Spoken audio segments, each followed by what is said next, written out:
અંધારું કરો, બહુ પીડા થાય છે મને, અંધારું કરો, બહુ બહુ પીડા થાય છે, બહુ. પૂજારી બાપા, અંધારું કરો, બહુ બહુ પીડા થાય છે મને. માફ કરજો પૂજારી બાપા, મને ખબર નથી. મને એમ કે પ્રકાશ આવશે તો હું મળશે તમને. બહુ બળે છે મને. હેલો પૂજારી બાપા, બેઠા થાવ. બહુ બહુ બહુ બળે છે મને, અતિશય પીડા થાય છે મને. હાલો હવે અહીંથી નીકળીએ, હાલો. હા શકરીબેન, હવે બહુ થયું. અહીંયા રોકાવું જાજુ સારું નથી. ક્યાંક રક્તપિત્તના જંતુઓ હવા વાટે આપણને વળગી ન જાય. ના બાપા ના, આજે આવી આજની ઘડીને કાલનો દી પાણી મૂક્યું. આ પૂજારી બાપા જ્યાં સુધી જીવે છે ને ત્યાં સુધી આ માર્ગ પર પગ નહીં મૂકું. હા તો હાલો હાલો, ઝટ નીકળીએ અહીંથી. હા હાલો.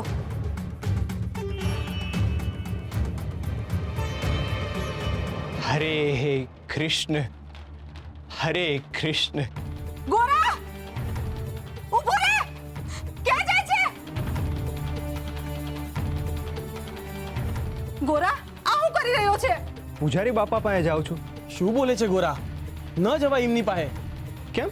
બેટા તને ખબર નહીં એમને રક્તપિત્ત છે, ખબર છે. તો પછી શું કરવા જાય છે? લ્યો, તો એમાં શું થયું?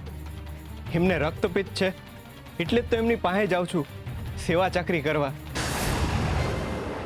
હાલો તમે જાઓ, હું પૂજારી બાપા પાસે જાઉં છું. જય શ્રી કૃષ્ણ. ગોરા બેટા ઊભો રે.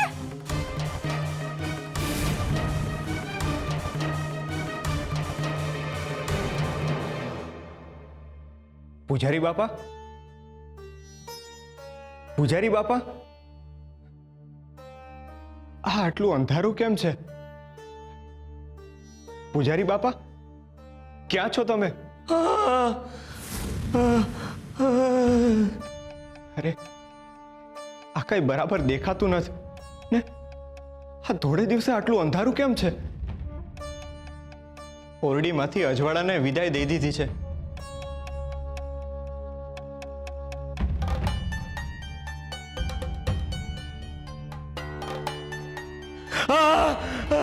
અંધારું કરો, બહુ પીડા થાય છે મને, અંધારું કરો, બહુ બહુ પીડા થાય છે, બહુ. પૂજારી બાપા, અંધારું કરો, બહુ બહુ પીડા થાય છે મને. માફ કરજો પૂજારી બાપા, મને ખબર નથી. મને એમ કે પ્રકાશ આવશે તો હું મળશે તમને. બહુ બળે છે મને. હેલો પૂજારી બાપા, બેઠા થાવ. બહુ બહુ બહુ બળે છે મને, અતિશય પીડા થાય છે મને.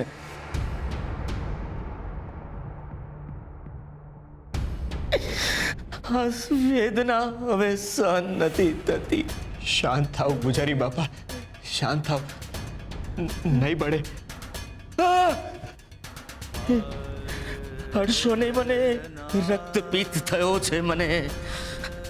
દૂર થઈ જાઓ, દૂર થઈ જાઓ મારાથી. શાંત પૂજારી બાપા, શાંત.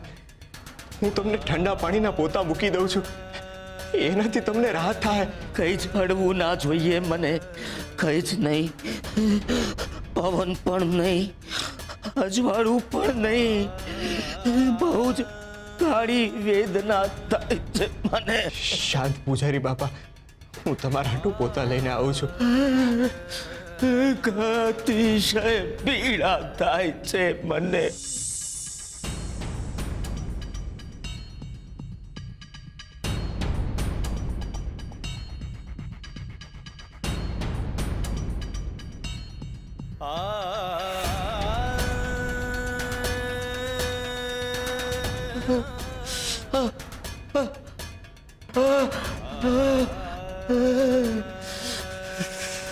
હે હરી, તું આખા સંસારની પીડા હારે છે. આ તો પૂજારી બાપા છે, એમને આખી જિંદગી તારી પૂજા કરી છે. આમની પીડા ઝટથી હરી લે મારા નાથ.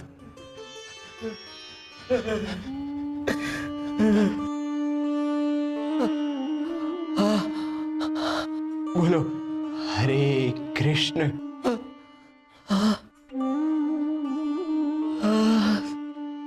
બોલો હરે કૃષ્ણ. હરે કૃષ્ણ.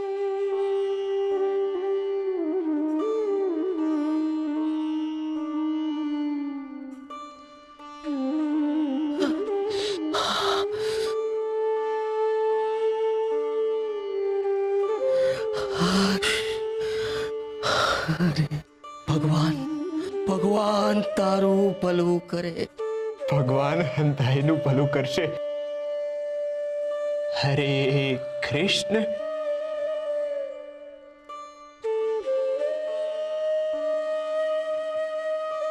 હરે કૃષ્ણ. આ કેવી ક્ષણ,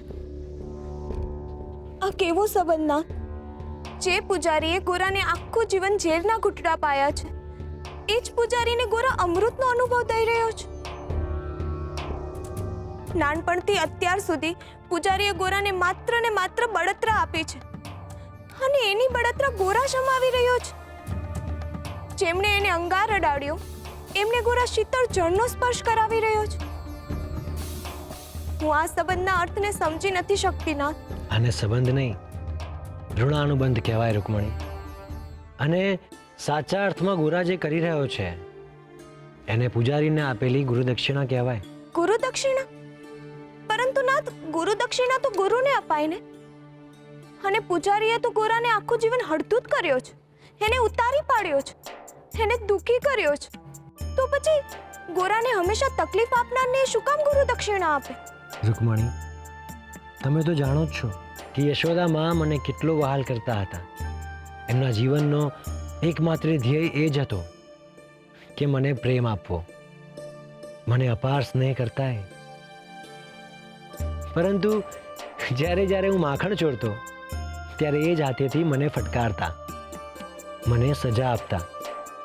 રૂકમણી, પરમાએ ગોરાને પોતાના સંસ્કાર અને વહાલથી મારા તરફ દોર્યો છે, પરંતુ અનાયાસે અને અજાણતા પૂજારીએ પોતાના ફટકાર અને સજાના માધ્યમથી એને શ્રદ્ધા અને ઈશ્વર તરફ દોર્યો છે. પૂજારીએ ગોરા સાથે દુર્વ્યવહાર કરીને એનું કર્મ બાંધ્યું, પરંતુ ગોરાએ એના દરેક અપમાનને શ્રદ્ધા અને ભક્તિમાં ફેરવ્યું છે. ગોરાએ એની દરેક પીડાને સત્કર્મમાં બદલી છે. રૂકમણી, પૂજારીએ જો ગોરા માટે મંદિરના દરવાજા બંધ ન કર્યા હોત તો એના મારા તરફના દરવાજા ક્યારેય ન ખુલ્યા હોત. ગોરાએ મને બીજે શોધ્યો એનું કારણ એ છે કે પૂજારીએ એને મારાથી દૂર રાખવાના પ્રયત્નો કર્યા. હકીકતમાં તો પૂજારીના લીધે જ મને મારો ભાઈબંધ મળ્યો છે, અમારો ભેટો થયો. એનું નિમિત્ત તો પૂજારી જ બન્યા છે. રૂકમણી, એટલે અત્યારે ગોરા પૂજારી બાપા તરફનું એમનું ઋણ ચૂકવી રહ્યો છે, એમ જ ને? ગોરા તો તમારો પરમ ભક્ત છે ના. ઋણ ચૂકવવાનું આવે તો એ પાછો નહીં પડે. રૂકમણી, ધર્મ અને સત્યની કોઈ પણ બાબતમાં મારો ભાઈબંધ ક્યારેય પાછો ના પડે. એનો અર્થ એ થયો કે ગોરા પૂજારી બાપાનું પૂરેપૂરું ઋણ ચૂકવશે, હે ને?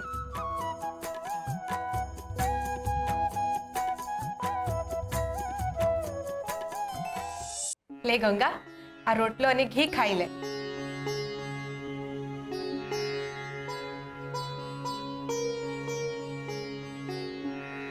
હે હરી, આ કેવી ભૂલ થઈ ગઈ મારાથી, જે મને સગી બેન કરતાંય વધારે માને છે.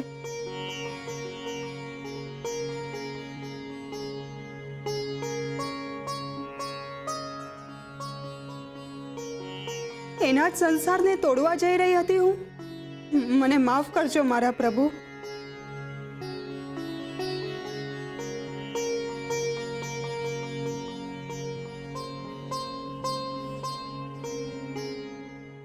ઓહો હો, કેવી લાગે છે! ચોટલો છે કમરે પોગે છે ને વાળ એકદમ ઉગડેલો છે.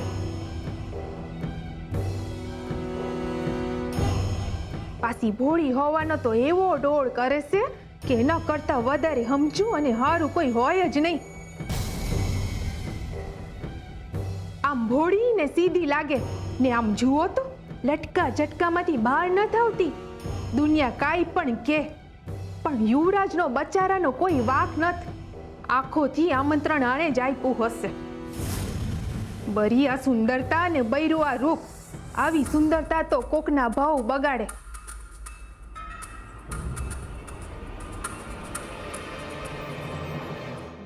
અરે બસ તુલસીબેન, આટલું બધું ઘી ન નાખો. કેમ નહીં? ખાવું તો પડે જ ને. આ ખાધા વગર શરીર કેમનું ટકશે? હે, બરાબર ખાજે. પેટ ભરેલું હશે ને તો શરીરમાં તાકાત આવશે. હાજો, ભૂખના કારણે તારું મોઢું કેટલું નાનકડું થઈ ગયું છે. આહાહાહા, આમનું મોઢું બહુ ખુલ્યાની અમે. મારી કોઈ દી તસુ બારે ચિંતા નથી કરી અને આની બહુ ચિંતા કરે છે. બરાબર ખાજો, જરાય શરમાતી નહીં. આ ઘરને પોતાનું જ ઘર સમજજે. હા હો, હંધુય પોતાનું જ સમજજે હો બેન. અને તમારે આટલી ચિંતા કરવાની કઈ જરૂર નથી. હું અને તુલસી એને હાચવી લઈશું. તમારે બહાર જઈને માટલા ગળો હો. સારું સારું. આમ તો તમે બે જણા છો તો ચિંતા કરવાની મારે કઈ જરૂરત જ નથી. હે, સારું.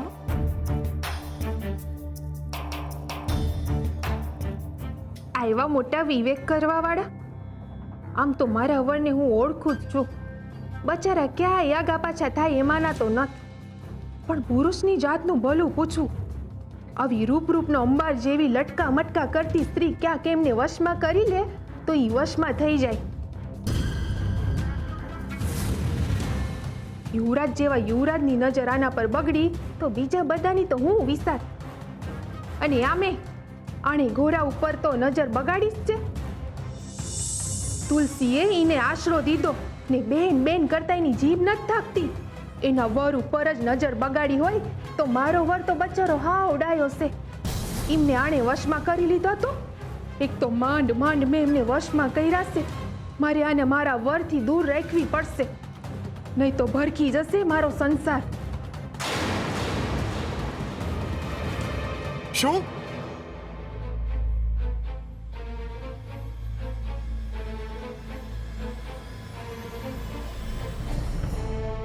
શકરી કાકી, મેં એને બહુ કીધું પણ મારી વાત માન્યો જ નહીં.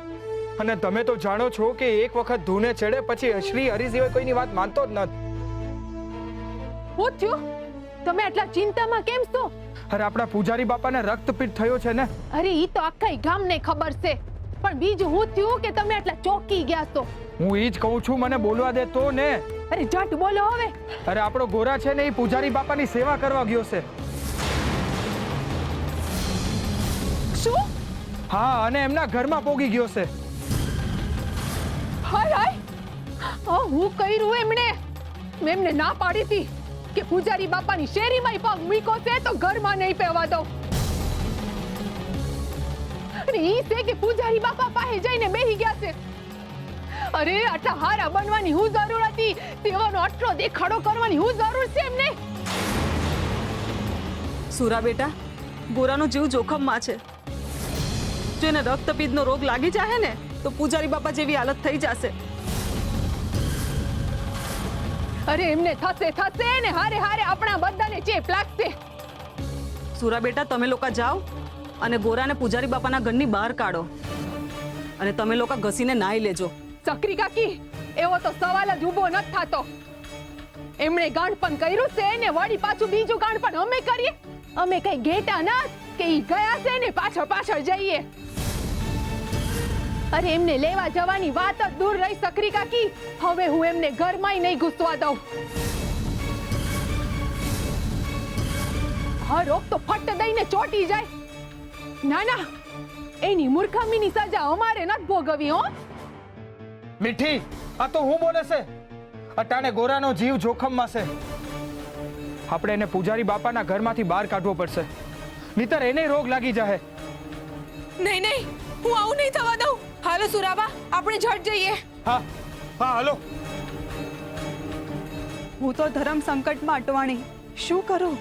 જાઉં કે ન જાઉં?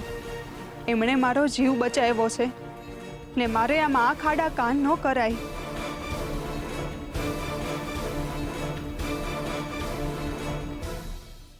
આ હું મારી નાવ ઉપર હા કરીને નીકળી ગયા? અરે ઈ તો પહેલા મારી નાવ પર બેહી જાતા હતા અને અટાણે ઓલી તુલસીના કેવા પર હાલી નીકળ્યા. એકવાર હું એમને હાથ જોડીને ઘરમાં લઈ આવી અને બધાની બીક જતી રહી છે. અરે સમજતા નાથ કે કેટલો ભયંકર રોગ છે આ. અડતા વેત લાગી જાય એવો રોગ છે અને આ રોગનો કોઈ ઉપચાર નાથ. પૂજારી બાપાની પાસે વૈદ્યરાજ રહેવા તૈયાર નથી અને ઈ હંધાઈ ગયા છે ને એમની પાસે. ઈ હંધાઈ મૂર્ખા છે. મોતને ભેટવા ગયા છે ઈ લોકો, મોતને ભેટવા. અરે ગોરા ને તુલસી ભલે જાતા, ભલે પોગી જાતા હરી પાસે, પણ એમને હું ડાપણ કરવાની જરૂર હતી? અને ગોરા આવશે ને હારે હારે રોગે લેતો આવશે.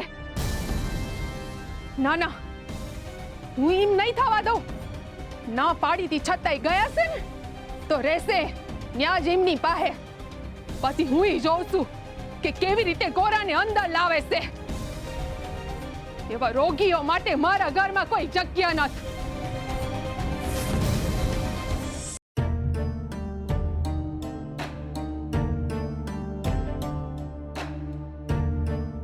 મટી જશે તમારી બળતરા ને ટાઢક વળશે તમને પૂજારી બાપા. હે હરી, બાપાની બળતરાને સમાવી દેજો નાથ. ગોરા, ઓ ગોરા! શુરા, ભગત, તમે અહીંયા કેમ આવી ગયા ભગત? મહેરબાની કરીને બહાર આવી જાઓ ભગત.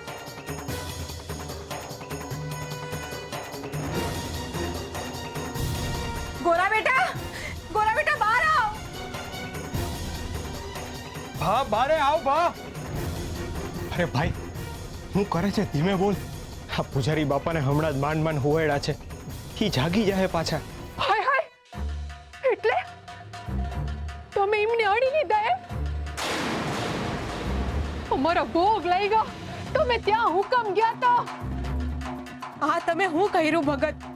તમને ખબર છે કે રક્તપિત્ત કેટલો ચેપી રોગ છે. ગયા તો ગયા, પણ એમને અડ્યા હું કામ? અરે પણ તમે હંધાય મને કેમ ખીજાવ છો? હટાણે પૂજારી બાપાને આપણી જરૂર છે. એ બીમાર છે ને એકલા છે. આવા સમયે વ્યક્તિને વ્યક્તિની હૂંફની જરૂર હોય. પૂજારી બાપાને આપણી જરૂર છે. હા તો અમારે બધાને જીવનની જરૂર છે. હો, આમ જોયા જાણ્યા વિના દોડી ન જવાય.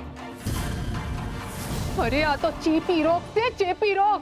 દર વખતે આમ સેવાનો દાંડો ઉપાડીને હાલી ન નીકળાય. હવે પહેલા તમને રોગ લાગશે, પછી આખા ગામને લાગશે.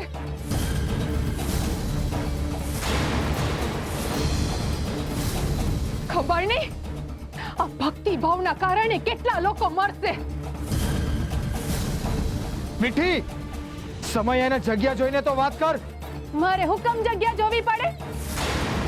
આ તમારા બા ના જવાની જગ્યાએ હુકમ ગયા છે. અને મેં જે કીધું છે એ હંધાઈના ભલા હાટું કીધું છે. ને હવે તમે બધાય ચેપ લઈને ઘરે આવશો અને પછી એક આખા માધવપુરના લોકોને ચેપ લાગી જાય. તમારા ભાના કારણે માધવપુરના લોકો માધવ પાસે પોગી જાય. માધવ પાસે ના પાડવા છતાં ઘૂસી ગયા આ રક્તપિત્તના ઓરડામાં. હરે કૃષ્ણ કરતા કરતા અમારે હંધાઈનો વિચાર ન આવ્યો.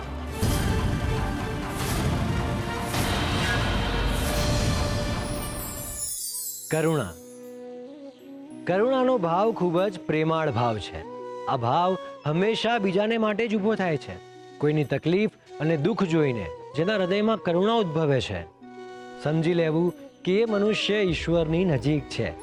એની ઉપર ઈશ્વરની અસીમ કૃપા થયેલી છે. આવા મનુષ્યો હંમેશા ઈશ્વરના હૃદયમાં રહે છે. આવા મનુષ્ય હંમેશા ઈશ્વરને સૌથી વધુ પ્રિય હોય છે. કોઈની આંસુ ભરેલી આંખો જોઈને જેની આંખો ભરાઈ જાય, કોઈની દુઃખદ વાતો સાંભળીને જેનું હૈયું દયાથી છલકાઈ જાય, એવા મનુષ્યો ઉપર હંમેશા ઈશ્વરના આશીર્વાદ રહે છે. કરુણા પછી આવે છે સેવા. કોઈના માટે કરુણા થયા પછી એના માટે જ સેવાનો ભાવ ઉત્પન્ન થવો એ ખૂબ જ સુંદર વાત છે. યાદ રાખજો, જે મનુષ્ય હૃદયમાં બીજાને માટે કરુણા રાખે છે ઈશ્વર હંમેશા એને પોતાના હૃદયમાં રાખે છે.